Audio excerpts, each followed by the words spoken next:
కన్నమ్మ చూసానే నిన్ను నా కళ్ళ నిండుగా చూడాలమ్మా. కన్నమ్మ కన్నమ్మ చూసానే నిన్ను నా కళ్ళ నిండుగా చూడాలమ్మా.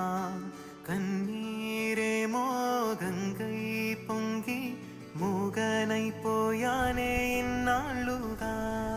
నీ బుల్లి పాదాలు నా గుండె మీద పడలేదే నాడు నా ప్రాణమా. పాషాణంలా పడి ఉన్నానే నీ బ్రతికున్న